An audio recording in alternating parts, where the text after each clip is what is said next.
सम्मान का चिंतन करो। ना सम्मान में उलझना है, ना अपमान में उलझना है। गुण दोष दृश्य दोषः, सम्मान भी दुखदाई है और अपमान भी दुखदाई है। सम्मान भी बांधता है और अपमान भी बांधता है। चलो मैं समझाता हूं। यदि मैंने आपका सम्मान कर दिया तो भी आपको लगेगा मेरा सम्मान किया है, मेरा सम्मान हुआ है, फलानी जगह सम्मान हुआ है। आपको अहंकार भी आएगा कि मैं तो सम्माननीय हूं, एटीट्यूड जागेगा। और दूसरा, आपका वहां से अटैचमेंट हो जाएगा जहां आपका सम्मान हुआ है। तो देखो बंधन हो गया ना। और अपमान, यदि आपके किसी व्यक्ति ने अपमान कर दिया, परिवार के किसी सदस्य ने, तो बार बार आपका मन वहीं वहीं जाएगा, मेरा अपमान कर दिया। अब आप रोएंगे बिना बात के, बुढ़ापे में रो रहे हैं। ये आंसू तुम भगवान के लिए बहाते तो भगवान मिल जाते, जो तुम फिजूल में बहा रहे हो।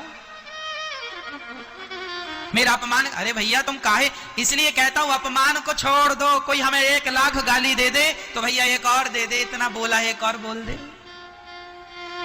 अपमान और सम्मान, देखो 25-50 साल तक ठीक है कि तुमने अपमान का बदला दिया, सम्मान का भी इजहार किया, सम्मान का भी बदला दिया लिया, ठीक है। पर अब बुढ़ापा आ गया है, अब उलझना नहीं है। अब तो जैसे हो सके सुलझो, अब उलझने का वक्त नहीं है। अब तो क्यों भैया, अब तो जा रही है। कौन जा रही है? उम्र जा रही है। अब तो उम्र जा रही है, अब उलझने का समय बचा नहीं। अब तो क्या मेरी मां, सुलझ जाओ। अब तो बहू से उलझो नहीं, बहू से उलझो नहीं, बहू से सुलझो। बेटे से उलझो नहीं, बेटे से, परिवार से उलझो नहीं, परिवार से। 50-60 साल तक उलझे ही तो उलझे हो। अब चलो उलझे हो, अब सुलझा लो। और सुलझाकर बेटी बेटा पति पत्नी सबका मोह ममता छोड़कर, पैसे कौड़ी से मोह ममता छोड़कर अपने मन को केवल भगवान के चरणों में अर्पित कर दो। यही जीवन की सार्थकता है। तो लोक परलोक दोनों बनेंगे। और बुढ़ापे में भी कई लोग, मेरा बेटा बेटा नाती का, एक बड़हू मर रहे थे और डॉक्टर ने कहा भी 2 घंटे में मर जाएंगे। अब 2 घंटे बचे हैं तो उन्हें 2 घंटे में क्या, मेरा बेटा बुला दो, मेरा बेटा, मेरी बेटी को बुला दो, देख लूं। सारी जिंदगी देखा है, लेकिन देखो मरते समय भी बेटा बेटी को देख रहा, कितना पापी है।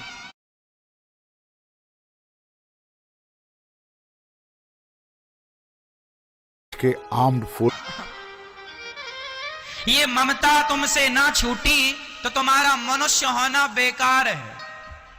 मनुष्य का शरीर तुम्हें ईश्वर ने क्यों दिया है? कि ममता छोड़ सको। अरे मैं कुत्ते को नहीं समझा सकता, मैं बिल्ली की ममता नहीं छुड़ा सकता, मैं शेरनी और जंगल के जीव जंतुओं की ममता नहीं छुड़ा सकता, क्योंकि वो समझदार नहीं है। पर तुम मनुष्य समझदार हो, और मनुष्य होकर भी तुम मरने के पहले मोह ममता छोड़ के भगवान में मन ना लगाए, तो फिर बिल्ली में और तुम में, सुअर में और तुम में, कुत्ता में और तुम में, बंदर में और तुम में अंतर क्या है ये बताओ। सबसे ज्यादा प्यार, सबसे ज्यादा मोह ममता बंदरिया करती है अपने बच्चे से। आपको पता है बंदरिया अपने बच्चे को छाती से लगाए रहती है, और बंदरिया का बच्चा मर जाता है तो मरे हुए बच्चे को भी छाती से लगाए रहती है। तब तक लगाए रहती है जब तक उसका बच्चा गल गल के सड़ सड़ के गिर नहीं जाता। इतनी ममता होती है बंदरिया की, आप देख लेना कभी। मरे हुए बच्चे को कई हफ्ते तक गले से लगाए रहती है, बिल्कुल सड़े बच्चे को। इतनी ममता होती है बंदरिया की, उसे कोई समझा नहीं सकता। लेकिन तुम इंसान हो, तुम्हें हम समझा सकते हैं, और इंसान होके भी तुम्हें ना समझे तो उस बंदरिया से ज्यादा बुद्धि फिर नहीं है तुम्हारी। इसलिए मोह ममता को ही छोड़ना है। इसलिए विधाता ने तुम्हें विशेष रूप से मनुष्य बनाया। बेटा बेटी काम नहीं आएंगे, कितना भी याद कर लो, काम कौन आएगा? भगवान का नाम अजामिल ने मरते समय बोला, नारायण। क्या बोला जामिल ने? फिर बेटा काम आया, पुकारा बेटे को ही था, बेटा नारायण। बेटे ने तो सुना नहीं, परमपिता ने सुन लिया। कोई काम नहीं आएगा मेरी मां। तुम्हारे बेटे तुम्हें शमशान ले जाके चिता में रख के जला देंगे, यहां तक काम आएंगे। वो आग लगाएगा। तुम्हारा परिवार, तुम्हारे घर वाले रोते बिलखते रह जाएंगे। जमाना अर्थी पे उठा के चल पड़ेगा, चिता पे रख के जला देगा, खत्म कहानी। ये जो मोह ममता है, तुम नहीं छोड़ती हो मोह ममता या नहीं छोड़ते हो, तो क्या तुम्हारे नहीं छोड़ने से नहीं छोड़नी पड़ेगी क्या? मेरे इस प्रश्न का उत्तर दो। तुम अपने बच्चों के प्रति मोह ममता नहीं छोड़ती हो या छोड़ते हो? नहीं छोड़ते हो तो क्या नहीं छोड़नी पड़ेगी? नहीं छोड़ते हो तो भी छोड़नी पड़ेगी। क्यों जी? छोड़नी तो पड़ेगी, इसलिए छोड़नी पड़ेगी, इसलिए छोड़ दो। जबरदस्ती कोई छोड़ाएगा तब छोड़ोगे, ईमानदारी से छोड़ दो। और हम ये थोड़ी कहते हैं कि तुम दूध पीते बच्चे को छोड़ दो। अरे बच्चे बड़े बड़े हो गए हैं, समझदार हो गए हैं, बच्चों के भी बच्चे हो गए हैं, अब तो मन हटा लो। तो फिर भी नहीं हटा तो तुम्हारी दुर्गति होगी, नरक जाना। पाप जो किए हो यही पाप है। बुढ़ापे में भी भगवान का भजन ना करना भी पाप है, फिर नरक जाना, वहां भोगना। फिर तब हमारी बात याद आएगी आपको। फिर मत कहना हमसे किसी ने कहा नहीं, हम कह रहे हैं आपसे। हाँ मैया, है ना? इसलिए जो हम कह रहे हैं उसे ध्यान से सुन लो। ना बेटी काम आएगी ना बेटा काम आएगा। एक बुढ़ऊ मर रहे थे, डॉक्टर ने कहा 2 घंटे में निपट जाओगे। उन्होंने कहा बेटी को बुला दो, बेटे को बुला दो, नाती को बुला दो, पोते को बुला दो, सबको देख लूं। और सबको देखते देखते मर गए। ये कोई जिंदगी है? अरे अब तो भगवान का चिंतन कर लो, अब तो भगवान का ध्यान कर लो। मान मेरा कहना, नहीं तो पछताएगा। ये मिट्टी का खिलौना मिट्टी में मिल जाएगा। बेटा बेटा क्या करता है, बेटा तेरा एक दिन पड़ोसी बन जाएगा।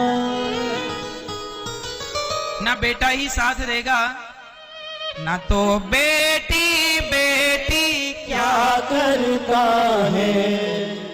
बेटी साथ देगी? बेटी कौन ले जाएगा?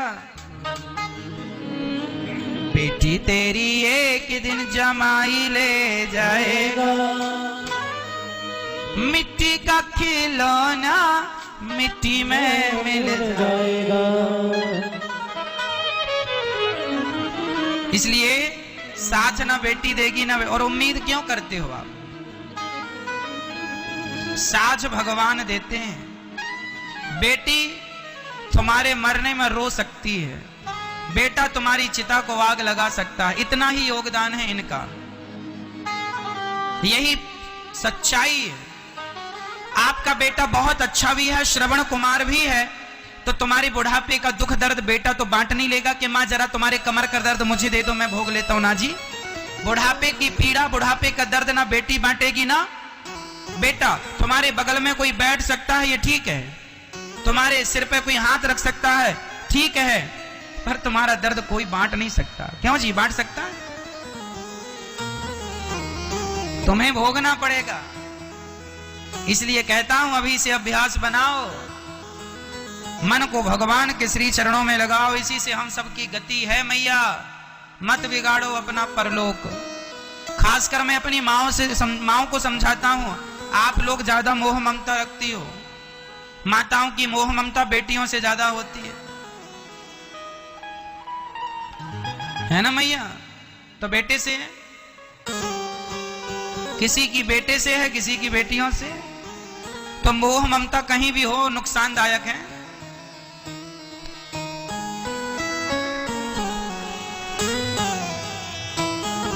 इसलिए मैं निवेदन करता हूं, मोह ममता कहीं से नहीं।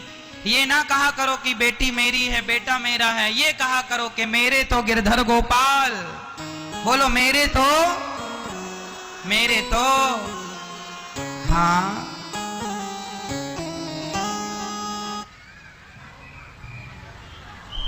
मेरे कौन? मेरा कौन?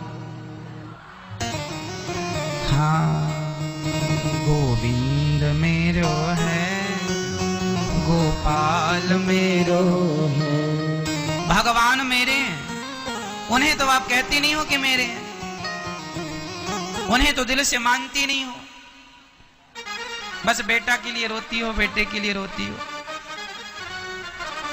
हमने तो रास्ता बता दिया, चलना ना चलना मर्जी आपकी, चलोगे तो बहुत सुखी रहोगे, नहीं तो रोते रहना।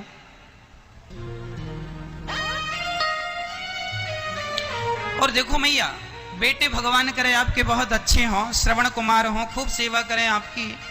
आपका बेटा बहुत अच्छा हो तो भी अपने बेटे में मन ना लगाना। आपका पोता बहुत अच्छा है तो भी पोते में मन क्यों, भगवान में कब लगाओगे?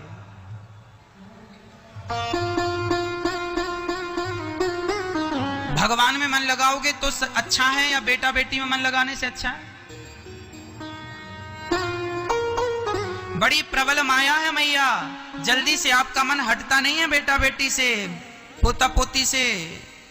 ये मन हटाए वही भगवान से कहा करो कि हे नाथ मेरी मोह ममता कम करो, मैं बहुत मोह ममता में उलझी हूं या उलझाऊं। भगवान से प्रार्थना करो, वही तुम्हारी मोह ममता कम करेंगे और मन भगवान में लगेगा। नहीं तो यूं ही फिर जन्म मृत्यु के चक्र में पड़ी रहना।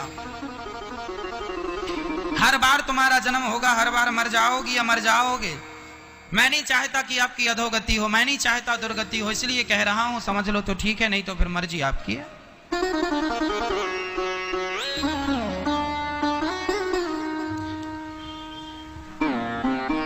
जीते जी अपने सब कर लो अपने हाथ से। और हम ये आप लोगों से कह देते हैं, मरने के समय बिल्कुल कमरा बंद करके मरना, अकेले में।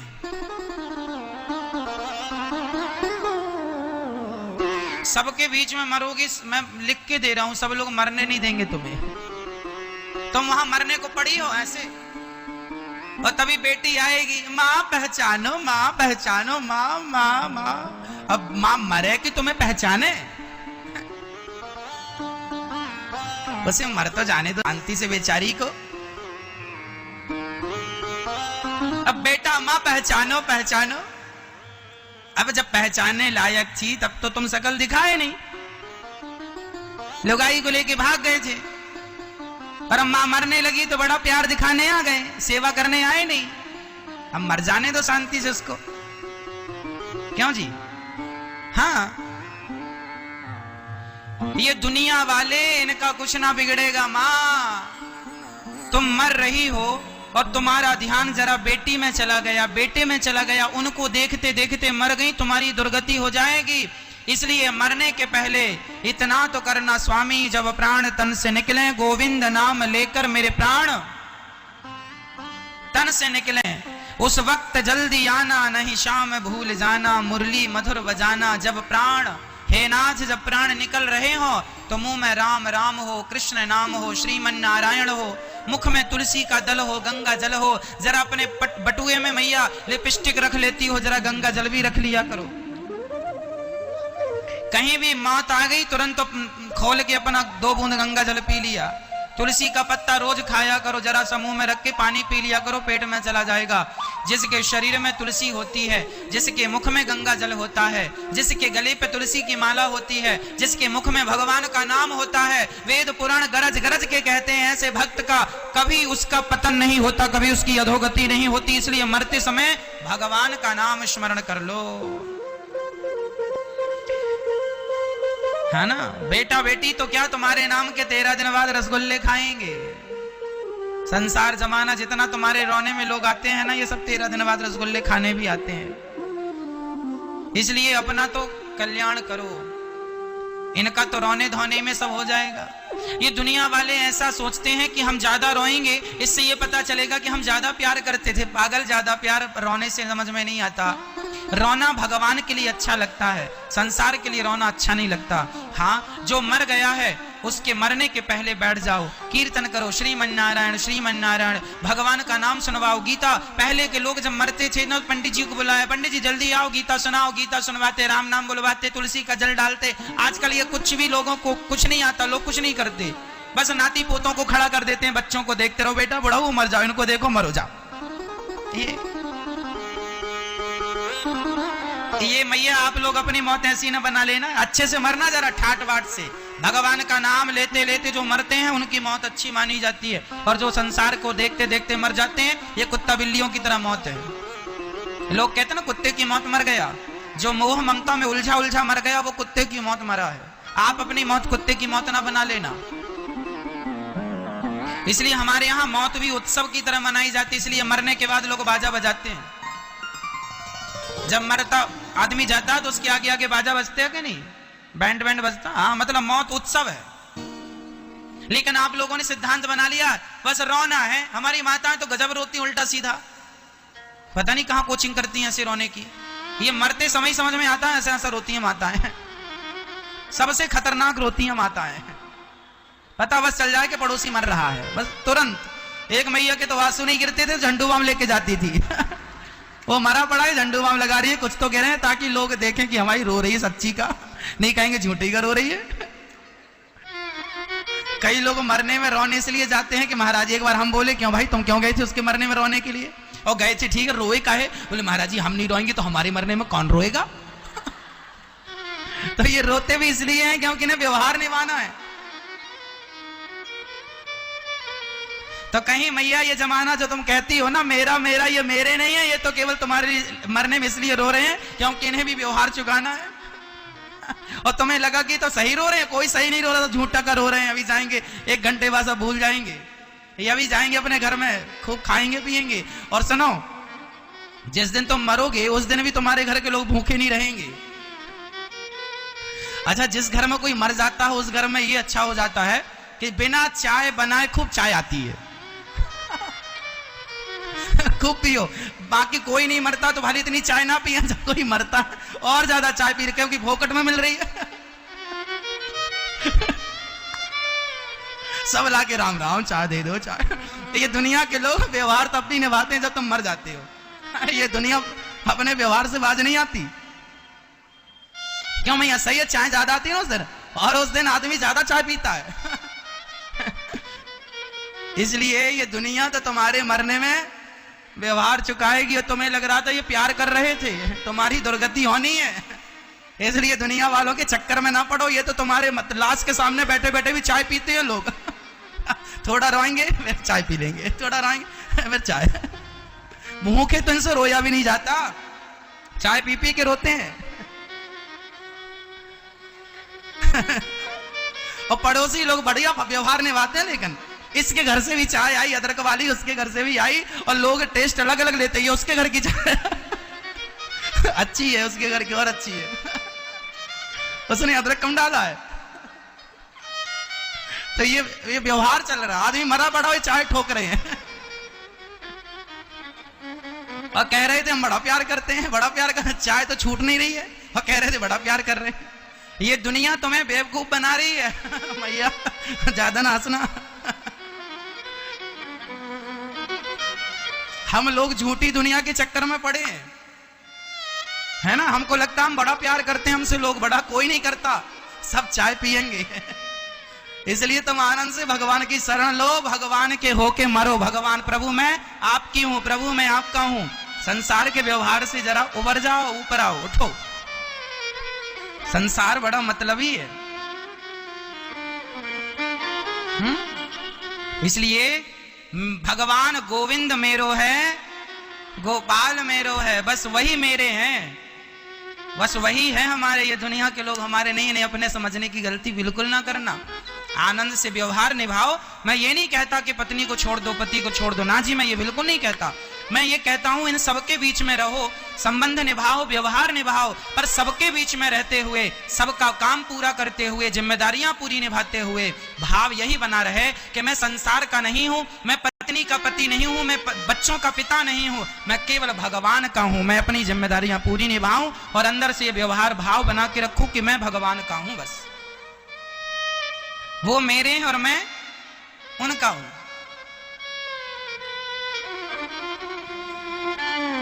इसलिए जीते जी अपने हाथ से पुण्य करके जाना। कई लोग मर जाते हैं और फिर बच्चों के नाम पे पुण्य छोड़ के जाते हैं, बेटा तुम कर लेना पुण्य। आपने तो किया नहीं अपने हाथ से, बेटा भी करता नहीं है ज्यादा। बेटा भी बड़ा कंजूस हो जाता, उसे भी घर के खर्चे दिखाई पड़ने लगते हैं, माँ के नाम पे सारा लुटा देंगे तो हमारे लिए क्या बचेगा, इसलिए वो हाथ से कोड़ के काम करता है, खुले हाथों से काम नहीं करता। तुम्हारे मरने पर तेरही होती है, बोलो हाँ या ना। तेरही में कितने ब्राह्मण आते हैं, बोलो 13 ब्राह्मणों को आप लोग पूरी खवाते हैं, तेल की खवाते हैं कि शुद्ध घी की, काहे की, तेल की खवाते हैं साहब। 100 में से 99 लोग तेल की खवाते हैं, शायद कोई 1% हो जो घी की खवाता हो, है ना भैया। अब सोचो कि तुम्हारे नाम की पूड़ियां तुम्हारा बेटा खवा रहा है 13 ब्राह्मणों को, वह भी तेल की खवा रहा। अरे 13 आदमी को खवा रहे हो, माँ के नाम की पूड़ियां तो बढ़िया देसी घी की खवा दो, क्योंकि वो पूड़ियां वो पुण्य भगवान माँ को ही तो देंगे, तुम्हारे बाप को देंगे, माँ के नाम की या पिता के। मैं तुम्हें यह समझा रहा हूं कि तुम्हारे बच्चे तुम्हारे मरने पर 13 ब्राह्मणों को भी देसी घी की पूड़ियां ना खवाएंगे। क्यों जी, तो आपने अपने सास ससुर की पूड़ियां कितने ब्राह्मणों को खवाई थी, 13 को। काहे की खवाई थी, अपनी बता दो। तेल की खवाई थी, तो आपने कौन सी घी की खवाई कि आपकी औलाद घी की खवाएगी। इसलिए ये 13 आदमी को भी घी की पूड़ियां नहीं खवाते, इनको लगता घी महंगा खर्चा ना हो जाए, तो ये तुम्हारे मरने में तो जरा जरा चीजें बचाएंगे। इसलिए अपने हाथ से दान पुण्य करके जाओ, जो यहां दोगे वो वहीं पाओगे। पेड़ बोए कहते हैं जीते जी, बेटा 13 ब्राह्मणों को खवाएगा अपने जीते जी। यहां अन्न क्षेत्र चलता है, एक बार अन्न क्षेत्र में आप सहयोग करते हैं तो एक बार के दान से हजारों साधु संत जरूरतमंद खा लेते हैं। हाँ? मरने के बाद जो बच्चे करेंगे सो करेंगे, बहुत कम बच्चे होते हैं जो दिल खोल के करते हैं। ऐसे नहीं कि नहीं है, बहुत सारे बच्चे अच्छे हैं जो बड़ी श्रद्धा से माँ बाप की तेरी करते हैं, माँ बाप के नाम पे गौ माता अच्छी दान करते हैं। कुछ बेटे इतने कंजूस होते हैं कि बुढ़िया सी बूढ़ी गाय खरीदते हैं माँ बाप के नाम की, बूढ़ी पंडित जी के घर जाती जाते मर जाए, क्योंकि माँ के भगवान पंडित जी को दान तो करनी है माँ के नाम की, माँ थोड़ी देखने आ रही है। इसलिए बच्चे जो करें सो करें, तुम अपने हाथ से भी कुछ कर जाओ, कर लो, वही काम आएगा जो करी हो। और जो बेटों को करोड़पति तुमने बना दिया, करोड़ों दे दिया, बच्चों को केवल टैलेंट दो, बच्चों को केवल योग्यता दो, बच्चों को केवल संस्कार दो। पैसा तो अपने बल पर कमा लेंगे, जो तुमने कमाया है वो कुछ बच्चों को दो, पर कुछ अपने हाथ से पुण्य करो ताकि उसका फल आपको प्राप्त हो। बेटे को देने के बाद वह पुण्य नहीं है, बेटे को करोड़ दे देना पुण्य नहीं होता, लेकिन किसी भूखे को भोजन कराना पुण्य होता। इसलिए हम ये नहीं कहते बेटों को कुछ नहीं देना चाहिए, बहुत कुछ देना चाहिए, दो, पर कुछ अपने लिए बचा के रखो। इतना बचा के रखो कि आप चारों धाम अपने बल पे कर लो। आज आप सारा पैसा बेटों को दे दोगे ना, तो कल आप कहोगे कि बेटा जरा हमें दान करना है, जरा 5000 देना, तो बेटा कहेगा माँ 5000 दान क्यों करना है, 500 दान कर दो। वो तुम्हें गणित सिखाने लग जाएगा। इसलिए अपने हाथ से कर लो, नहीं बेटों के भरोसे तुम दान पुण्य करोगी मांग मांग के तो वो देंगे भी नहीं, तुम्हें और ज्ञान और देंगे, ज्ञान बघारेंगे कि मैं इतना। एक कथा सुनाता हूं, सुनो।